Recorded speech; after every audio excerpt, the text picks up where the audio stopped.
diferente para compensar as desvantagens derivadas de sua situação como vítimas do racismo e outras formas de discriminação. Essas ações afirmativas é a aplicação de políticas ou ações encaminadas a favorecer certos grupos minoritários ou que historicamente haviam sofrido discriminação com o principal objetivo de buscar o equilíbrio de suas condições de vida ao general da população. Então, essas ações também chamadas de discriminação positiva, ação positiva ou ação afirmativa, prevê em Brasil reservar a los negros 20% de los cupos en los concursos de administración pública y también ampliar la inclusión de los estudiantes afrodescendentes y negros en las universidades brasileñas. Muchas otras acciones también están siendo hechas. El actual movimiento de mujeres negras, al traer al escenario político las contradicciones resultantes de la articulación de las variables de raza, clase y género, une la temática de lucha de los movimientos negros y de mujeres del país, haciéndolas más representativas del grupo de mujeres brasileñas con las mujeres negras. Y por otro lado, promoviendo la feminización de las propuestas y demandas del movimiento negro. Essas mujeres, elas lutam por seus direitos à educação, à autonomia econômica, ao território, ao censo, à soberania e segurança alimentar, à saúde e muitas outras. Bem, então, pode passar, por favor, a próxima. Trago aqui, temos uma foto para representar esses movimentos de mulheres negras brasileiras. Tuvimos a Marcha de las Mujeres Negras em 18 de novembro de 2015 em Brasília, com 50.000 mulheres de las 5 regiões do país. E este momento foi muito importante para as discussões acerca de los direitos de las mujeres negras e da população negra. A próxima, por favor. Em 2018, tuvimos o Encontro Nacional de Mulheres Negras, 30 anos contra o racismo e a violência e por el buen vivir de las mujeres. Então, isso se passou em minha cidade, em Goiânia. Essa é uma foto que representa muito de lo que vivimos nesta ocasião. E, por favor, a próxima. Y nuestras acciones y las acciones de las mujeres brasileñas están articuladas a Latinoamérica. Y esta foto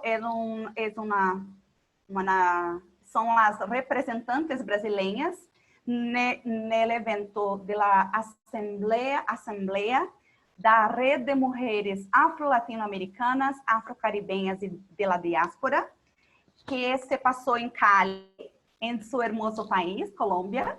E neste evento houve intercâmbio de experiências e construção de estratégias conjuntas para seus respectivos países e para a Latinoamérica. Todo esto é muito importante, espaços como estes são muito importantes porque devemos continuar unindo nossas forças, visibilizando nossas problemáticas e nossas movilizações ante o mundo, mostrar nossas constantes lutas, seguir trabalhando em alternativas para que podamos habitar cada dia de forma mais digna cada espaço. Pode passar, por favor? Esto, muchas gracias.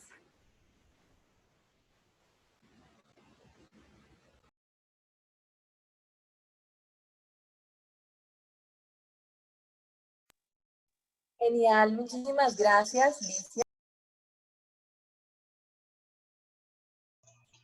No se escucha, decana. Decana no se escucha. Hola, hola. Ahora sí. Ya, Cari. Ya, Ya te gracias. escucho. Andreisa tiene unas novedades de conexión y no ha podido resolverlas, entonces vamos a profundizar un poco más esa propuesta que traes porque me parece muy interesante. Me iniciaste hablando de las afirmaciones positivas y cómo esto ha sido parte como del proceso de reivindicación de las poblaciones en Brasil. En ese sentido de las afirmaciones positivas, ¿conoces de los avances que podemos tener en Latinoamérica? Si lo hemos tenido. Y por qué aún no siguen siendo suficientes para lograr la equidad en la representación, por ejemplo, de los gobiernos o en la representación de las instituciones públicas y privadas. Al respecto, cuéntanos un poco más. Bien, sí, en Brasil y en Latinoamérica, no, en otros países que tuvieran acciones afirmativas, estas acciones no son suficientes para, para, para los problemas que enfrentamos de representatividad. Pero son acciones muy importantes porque empiezan en Brasil hace 12 años que tenemos esas acciones y las universidades, los espacios públicos están más poblados con la población negra, los espacios están más representativos y esto hace muchas diferencias en las construcciones futuras de las políticas públicas del país y de los otros espacios que necesitamos estar y estar representados.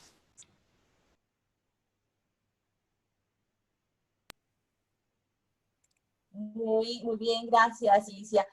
Cuéntanos un poco si tienes alguna conexión personal con este tema, el tema de la igualdad racial. ¿Por qué interesarte por este tema en tus investigaciones y en tu proceso doctoral? Y si hay una conexión emocional, personal o familiar, o alguna historia detrás de estos intereses. Bien, empiezo mi charla hablando acerca de los espacios que estoy, porque fue toda una construcción desde cuando me reconocí como una mujer negra. Hay una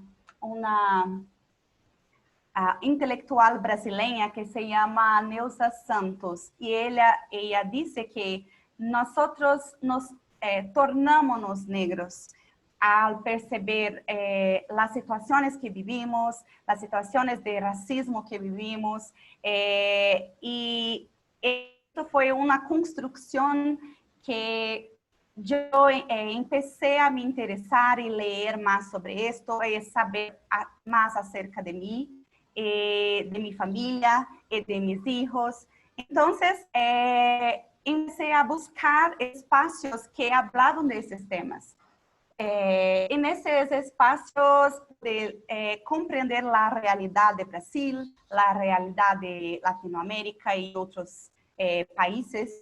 Y con estas lecturas pude empezar mi investigación. Mi investigación trabaja con mujeres, y mujeres indígenas y afrodescendientes. Y siempre hago estoy en estos dos espacios que siempre caminamos juntas para el buen vivir de estas mujeres y contra el racismo que vivimos y contra toda violencia. Genial. Invitamos a las personas a poder escribir sus preguntas en el chat pues lo pueden hacer en español o en portugués como nos invita Isabela.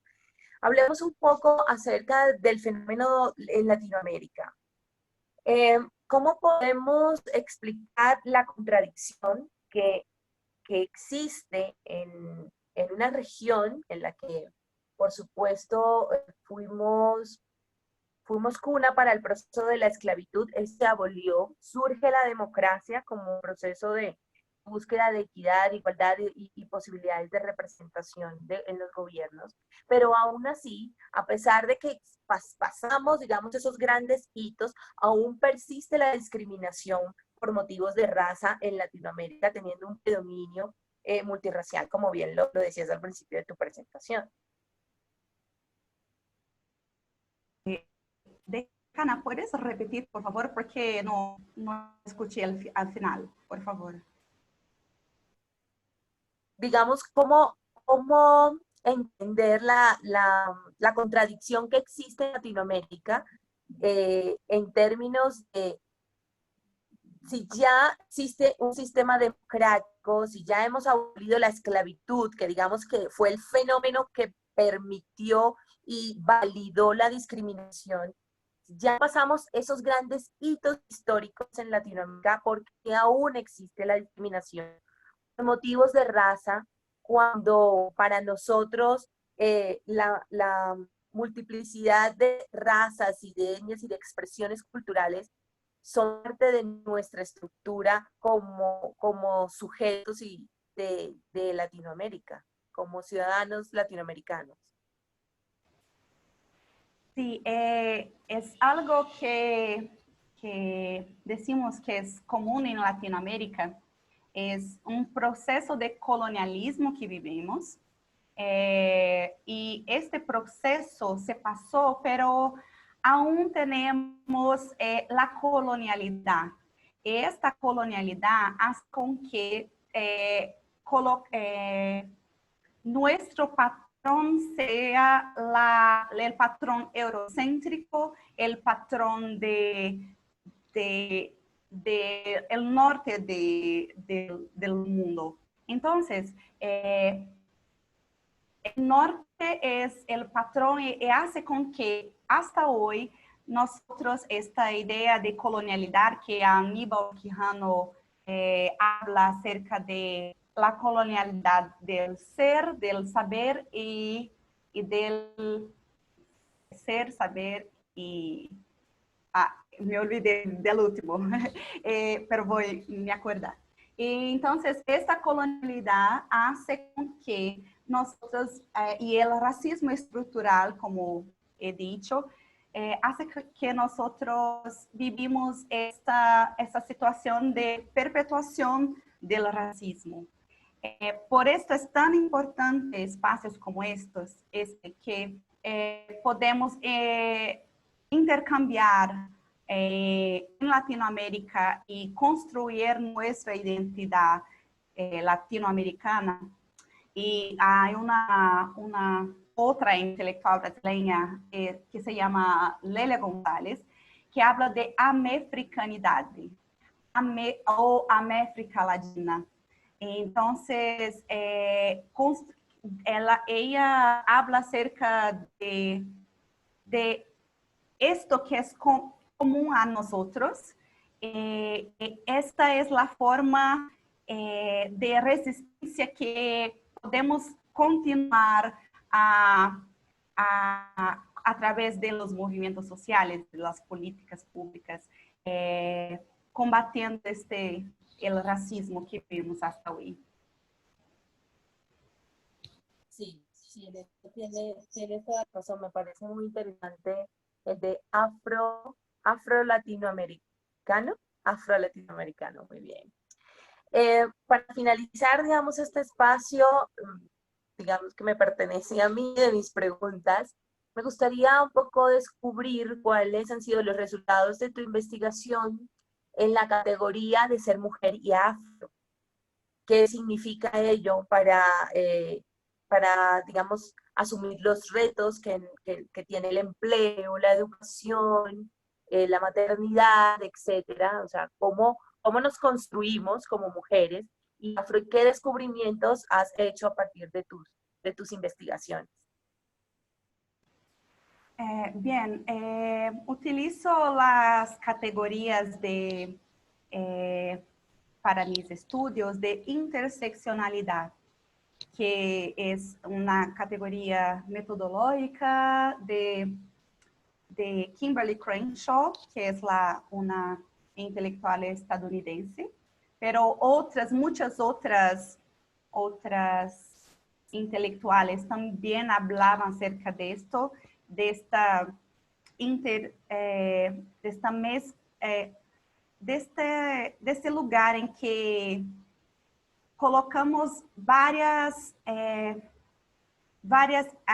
juntas, déjame ver, ¿Quieres las lo varias, puedes decir en portugués? Lo puedes decir en portugués y Isa nos ayuda un poco.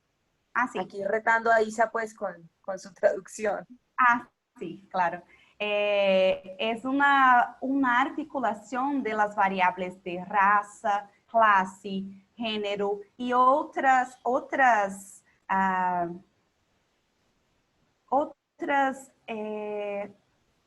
vou falar em português, e outras discriminações que sofremos. Então, a partir desta articulação e intersecção dessas categorias, a gente pode entender que as mulheres e as diversas mulheres que nós temos, elas vivem situações distintas.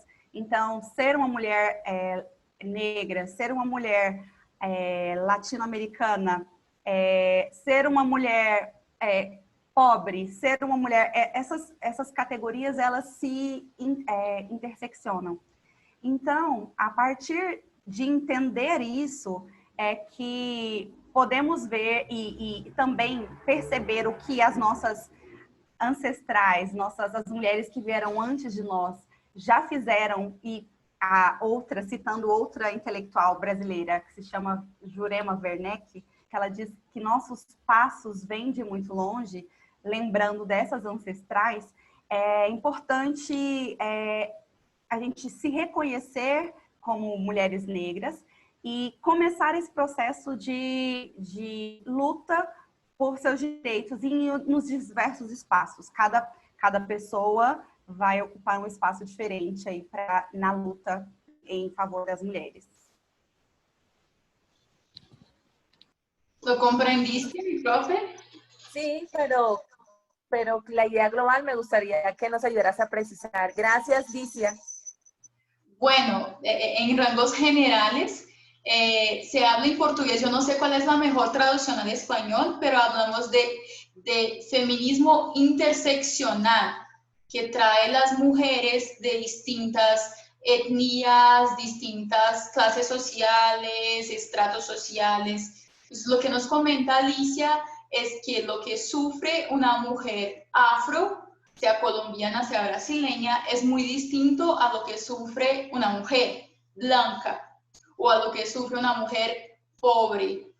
Entonces hay distintas necesidades y distintos escenarios y hay que considerarlos todos para que se tenga de hecho una mirada antirracista que sea lo más abrangente posible. Eso me parece muy importante que lo menciones, Licia, porque creo que cuando hablamos de mujer... Te escucho muy bajito, profe. Muchas generalidades, hacemos muchas generalidades, pero en realidad... En realidad, creo que no es válido poder hacer generalidades cuando se trata de la mujer, porque el color de la piel ya está determinando muchas de las condiciones a las que tendremos que enfrentar. Muchas hemos tenido que experimentar el hecho de que tenemos que ser el doble de inteligentes, tenemos que ser el doble de capaces para poder alcanzar el mismo nivel de retos, y ni hablar de la comparación cuando tendremos que enfrentar esa lucha versus hombre versus mujer negra, ¿no? Eso ya implica otros elementos. Eduardo Mora aquí se está riendo porque él también, pues con su color canela, con su color tabaco, habrá tenido que enfrentar sus propios retos, pero en el caso de las mujeres también ocurre. Vamos a darle paso a la conversación en el chat.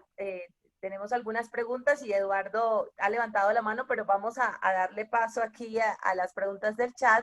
y luego conversamos con Eduardo. Gracias.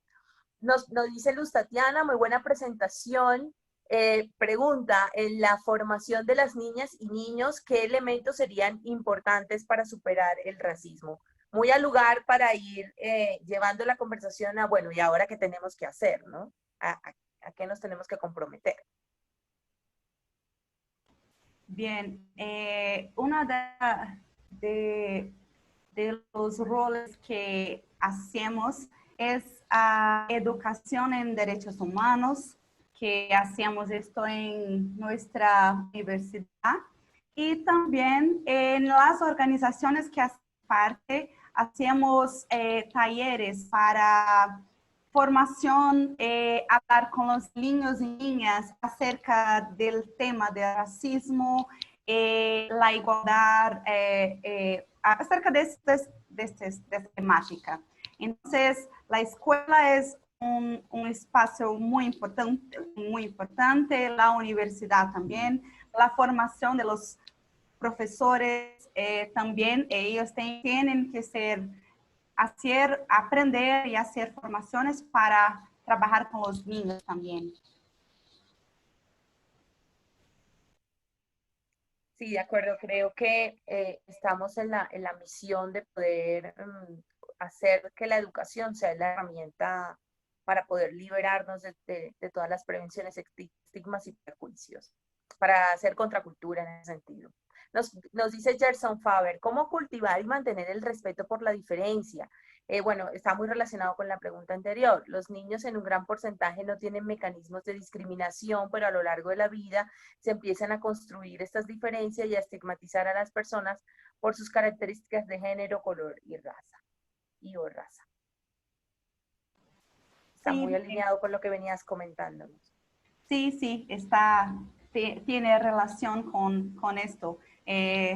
Cuando enseñamos a los niños y niñas y hablamos acerca de esa temática y hacemos, creo que está todo en la educación. Entonces, es una herramienta para tenermos más igualdad de equidad en nuestra sociedad. Muy bien, gracias. Aleteia nos dice, Brasil y Colombia son los países con mayor número de afrodescendientes. Uno de los mayores, bueno, Brasil, por supuesto, lo es. ¿Cómo fomentar una cultura antirracista y antisexista en nuestros países? ¿Cómo comprometer en esa línea? Creo que son varias las formas de alcanzarmos esto, pero repito que el intercambio entre los países de conocimientos, de estrategias es muy importante. Por esto, ahora con la pandemia no podemos hacer esto de forma presencial, pero aún utilizando las redes, tenemos que hacer alianzas e intercambio de estrategias para que podemos enseñarnos uns aos outros como lo hacer. Porque muchos países, Brasil tiene mucha experiencia, el movimiento negro de Brasil tiene una trayectoria muy grande y de Colombia también, esto que vimos en el evento que estuvimos ahí. Entonces, es una forma de trabajarmos en distintos espacios. Sí, muy bien. Por lo pronto tenemos el acceso a la educación y eso ya nos compromete con traer la discusión al aula y permitir las distintas miradas. Eso ya va legitimando y acercándonos a una sociedad más equitativa. Bueno, Ana Isabel Secha nos dice, creo que hay mucho racismo inconsciente en muchos individuos que aseguran no ser racistas. Hay un libro especialmente famoso ahora llamado White Fragility, escrito de hecho por una mujer blanca. En cuanto al tema, ¿habría algún libro en portugués o en español con este enfoque? Me preguntaban. No escuché el final, por favor. Siento. ¿Me escucha? Sí, ahora sí. Ok. Es un libro, nos pregunta, aló, ¿me escuchan? Nos pregunta Ana si le puedes dar alguna recomendación de algún libro que aborde el tema de la discriminación, pero no solo desde la perspectiva consciente, sino cómo podríamos hablar de esa discriminación estructural enmascarada, que se da como en algunas conductas que parecen que están bien, que son normales, pero aparece un poco más enmascarada. Sí. Bien. Tenemos, esa era una otra manera que yo iría a hablar. Es muy importante en un contexto de Latinoamérica que nosotros leamos autores de Latinoamérica, y en Brasil hay muchos autores, muchas mujeres, muchos hombres que hablan acerca de esto. Tenemos Lélia González, como hablé antes, Sueli Carneiro, Jurema Werneck, tenemos Djamila Ribeiro, como hablaron en el chat. Tenemos muchos Abdias do Nascimento, Jurema Werneck, já lo disse, né? E muitos outros em Brasil que puedo escrever que hablam acerca dessa temática. E em Latinoamérica também há outros que também hablan acerca disto. Excelente. Gracias por todas las recomendaciones. Igual en el chat seguimos teniendo, entonces veo cómo nos están recomendando. Isa, le pido que me ayude con el comentario de Judith, porque está en portugués y me gustaría que lo pudiéramos bien presentar. Recibimos los saludos de la Embajada de Brasil, que considera importante, y gracias por permitir estos espacios de discusión y opinión, y pues agradecemos por supuesto el apoyo de la Embajada de Brasil a todo el proceso que hemos tenido en esta área andina global, por supuesto Brasil. Isa.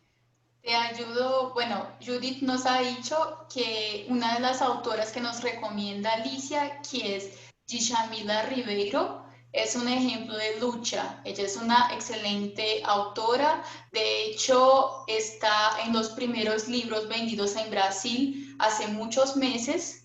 Es un éxito en producción literaria en Brasil.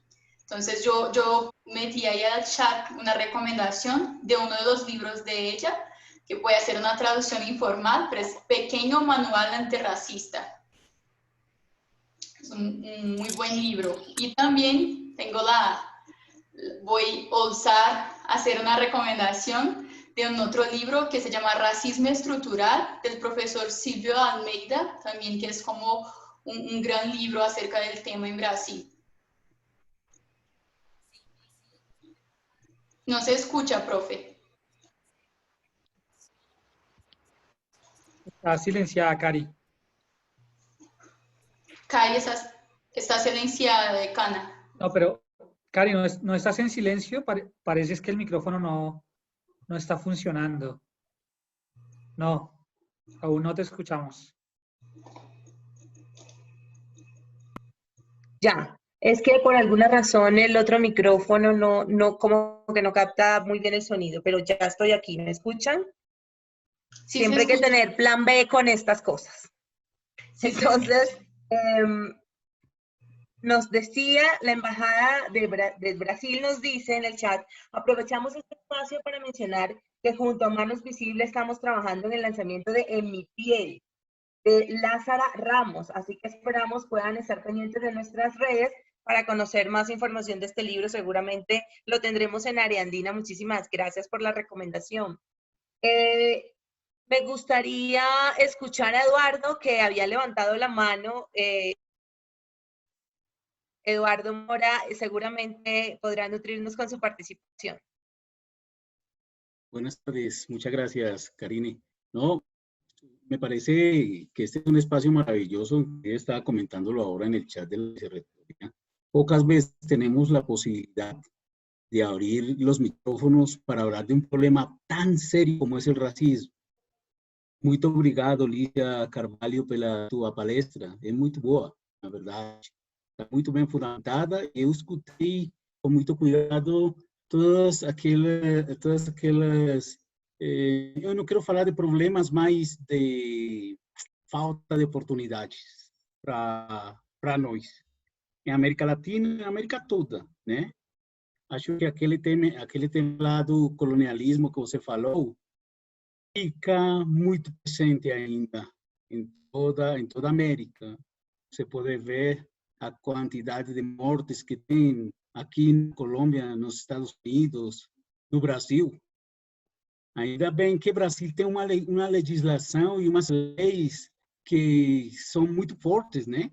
Eu lembro aquele problema lá do grafite, você lembra? Faz uns 14, 15 anos atrás, um jogador de futebol que foi ofendido no campo, no estádio do Corinthians por um jogador argentino, você lembra? Que foi levado preso, aquele cara lá, porque falou para ele que era um macaco no jogo, né? Eu acho que é uma possibilidade bem importante de intercâmbio e de transferência. E toda aquela bibliografia, aqueles livros que vocês estão falando, ilustram a problemática aqui no nosso país. Eu fiz meu doutorado lá na USP, em São Paulo, né? E deixa eu falar para você, o único homem preto que estava no Instituto de Ciências Biomédicas naquela época era eu. Do resto, eram todos descendentes de alemães, italianos, né? Portugueses, espanhóis. Mas o único preto que entrou lá, eu acho que foi porque eu não enviei a foto no currículo na época. Mas o racismo existe, né? E não é só um problema das mulheres, não. É um problema de homens também, né? E acho que esses espaços devem ser muito mais seguidos, né? Karina está de parabéns. Eu vou falar em espanhol para o resto. Mas yo creo que el... No, te entendí perfecto. No sé, pero tu portugués me resultó muy fácil. Muito obrigado pelo sotaque. No, cuando hablamos de mujeres no dijimos que éramos las únicas, no, dijimos que el hecho además de ser mujer termina siendo una variable adicional con la que hay que lidiar, ¿no? Claro, pero por supuesto que para ustedes, hombres, resulta igual. Totalmente cierto. Y de verdad, Karina, muchas gracias y Fernando por abrir este espacio con esta temática, porque creo que falta más conciencia. Falta más conciencia en América Latina, falta más conciencia en Colombia, ¿no? Falta un poco más de educación en estos temas, ¿no? En estos temas. Hasta ahora se están reivindicando aquí en Colombia la situación de las culturas raizales. Hasta ahora, o sea, esto es reciente, estamos hablando de los últimos 20 años, en donde se ha hecho un trabajo fuerte por el fortalecimiento de los derechos de las culturas raizales. Y así como el caso aquí en Colombia, igual también se vive en todos los países de América Latina y el Caribe, porque son los países que tienen digamos, un impacto mayor con este tema del racismo por la esclavitud, por el problema del colonialismo, como lo planteaba Alicia. Muito obrigado pela oportunidade de falar com a doutora Alicia Carvalho. Parabéns, gostei muito. Gostaria muito de poder partilhar depois com você em outros espaços, onde a gente possa bater um papo e analisar o problema do racismo na América Latina. Muito obrigado, muchas gracias, Karine. Gracias, Eduardo, por tu presentación y por tus palabras para Alicia. ¿Quieres conversar algo con Eduardo, Alicia? Muchas gracias, Eduardo. Fue un gusto conocerte, hablar y escuchar. Hablas muy... portugués es Es genial. Gracias por este intercambio. Hoy sí podemos hablar en otros espacios y en otros acerca de ese tema que es tan importante. Así es, muchísimas gracias. Vale. Para ir cerrando el proceso, hay un tema que nos quedó pendiente y es acerca de la comunicación étnica. Entonces, hablemos un poco de la palabra, del efecto que la palabra escrita y hablada ha tenido todo el movimiento de reivindicación de las comunidades afro y también las indígenas. Cómo la valoración de la lengua, incluso los términos con los que nos definimos a nosotros mismos, empezaron a construir las bases identitarias que hemos tenido como comunidades. Al respecto de la comunicación, de la palabra, del lenguaje, Alicia, ¿qué observaciones has tenido en tu proceso de estudio? Y Vanessa incluye la comunicación no verbal, que es por supuesto al lugar. Bien, quiero hablar de dos cosas.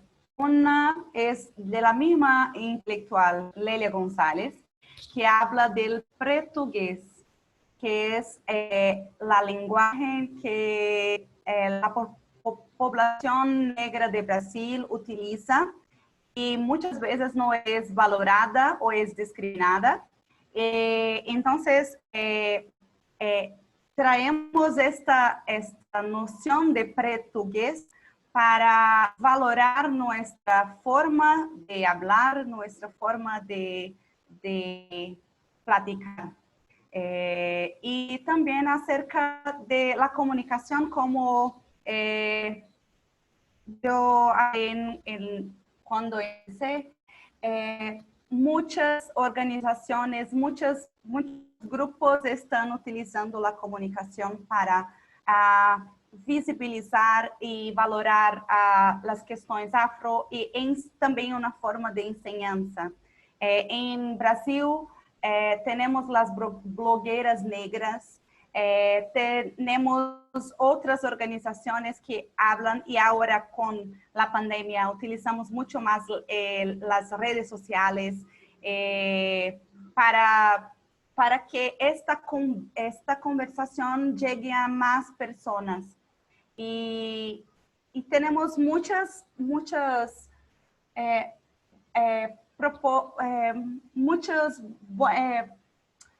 ejemplos de buenas situaciones que trabajan con la comunicación para visibilizar nuestros temas. Sí, creo que la validación del lenguaje... Creo que la validación del lenguaje es el primer aspecto a través del cual la cultura empieza a ser valorada. Voy a poner un ejemplo de lo sucedido acá en Colombia, y no desde lo académico, sino desde lo cotidiano.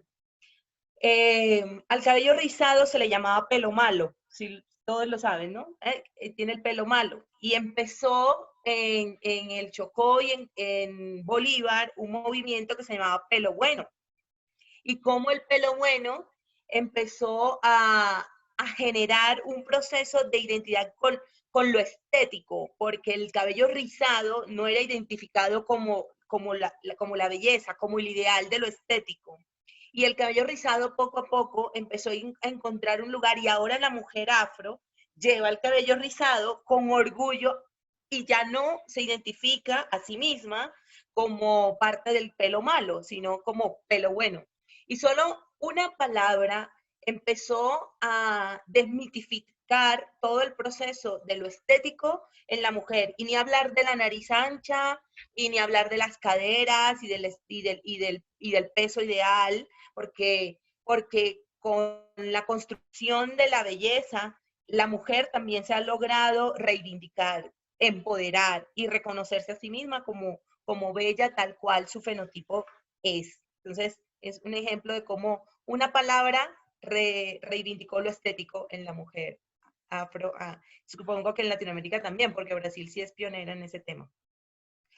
Para cerrar, Héctor Marín nos dice, tristemente es que el racismo y el colonialismo está tan arraigado y profundo en nuestras sociedades que cuando empezamos el proceso de reivindicación de los pueblos raizales, se empieza a creer que se está otorgando derechos especiales. cómo contrarrestar esta postura. Creo que ya es un poco más política.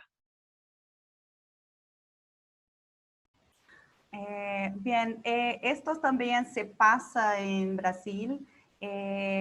Muchas personas dicen que estamos otorgando derechos especiales a la población negra, pero se pasa también que esta debe, y ahí vuelvo a la educación, es un proceso que tiene que cambiar la mentalidad de las personas, utilizando, y para mí es a través de la educación, porque no, como voy a decir, un momento, no se puede, este es un proceso de reparación histórica.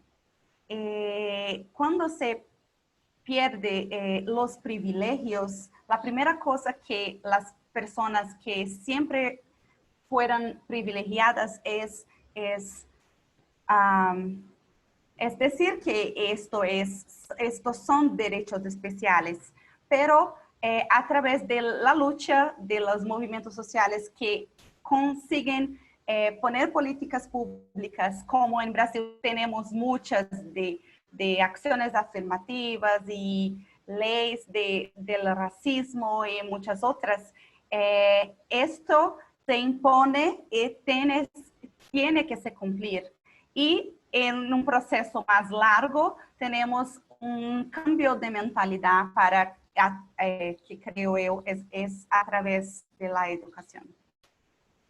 Correcto. Creo que el tema de las acciones afirmativas se puede apalancar en todo el proceso formativo, desde primera infancia hasta educación superior. Y por supuesto, el hecho de garantizar que los derechos son para todos, no para ciertos grupos y comunidades. Bueno, creo que podemos cerrar este espacio con muchas deudas, con invitaciones a nuevos encuentros, con repensarnos, con muchos agradecimientos a Alicia por su generosidad, por su tiempo y por su presentación. También una deuda grande con nuestra identidad cultural y con la comunidad que nos rodea, que seamos multiplicadores desde la educación, pero también desde nuestras cotidianidades, de nuestras relaciones tradicionales, poder decir, realmente le damos valor y le damos el lugar que merecen cada una de las personas, y la raza no es razón para poder decir que tenemos mayor o menor importancia. Al contrario, que la raza sea un lugar de encuentro, para que a través de las diferencias podamos encontrar lo maravilloso de lo plural, de la mixtura que tenemos en Latinoamérica. Gracias, Licia, por tu maravillosa presentación. Gracias por responder nuestras preguntas y seguramente nos volveremos a encontrar en otros espacios. Nuestra facultad, considérala una aliada de tu proceso formativo. Ya intercambiaremos en otros espacios para contarte lo que hacemos en la ciudad de Pereira en tema de la línea étnica, que seguramente te será muy interesante. Gracias a la Oficina de Relaciones Internacionales, el trabajo de Fernando, de Isabela. Gracias, por supuesto, a la Embajada de Brasil, a los docentes y estudiantes y a todas las personas que están conectadas con nosotros desde distintos lugares. Isa, si quieres cerrar con algunas invitaciones. Gracias. Y a Fernando. Bueno, no más que agradecerles muchísimo a la decana por ordenar todo de una manera tan fluida y demostrar conocimiento del tema. A Alicia por la charla tan buena, tan constructiva para nosotros como asistentes. Invitar a todos a nuestros demás eventos del Viaje Global Arandino. Tenemos muchos eventos. Mañana tenemos eventos acerca de las regiones de Brasil. El viernes tenemos eventos acerca de los principales puntos turísticos de Brasil. Empezamos la próxima semana hablando de fútbol y cultura popular brasileña. Es decir, hasta el 30 de septiembre tenemos muchos eventos acerca de Brasil: gastronomía, cultura, academia, sostenibilidad, emprendimiento. Entonces espero a todos y todas en estos otros eventos. Agradecer una vez más a Alicia y a la decana. Esperamos tener muchos otros espacios para hablar de temas tan importantes como estos, y deseamos una feliz tarde y una feliz noche ya en Brasil a todos y todas. Gracias, ha sido un gusto compartir con ustedes y a todos por participar y dejar sus opiniones, por supuesto, en el chat. Gracias, gracias. Chao, que estén muy bien. ¿Cómo se dice chao en portugués? A ver. Igual, mi profe, chao. Ah, bueno, pero una despedida más portuguesa que quiero aprovechar el espacio. Até logo. Até logo. Até a próxima. Até logo. Até mais. Hasta el próximo. Até mais. Bueno, me gusta. Yo también me quedo con esa deuda, porque no crea Eduardo que va a ser el único ariandino que va a hablar portugués, además de Isabela. Tenemos también a la profe Catalina, que nos ha acompañado aquí en todo el evento. La profe Catalina es de entrenamiento deportivo, ha estudiado en Brasil, ha dejado muchos elogios a Alicia, y también ha hablado portugués muy bien. Sí, muchísimas gracias, Catalina, también. El lenguaje, recuerden que el lenguaje nos hace encontrar. Muchísimas gracias. Un abrazo. Bueno, chao, que estén muy bien. Feliz tarde. Maravilloso evento. Gracias, Eduardo.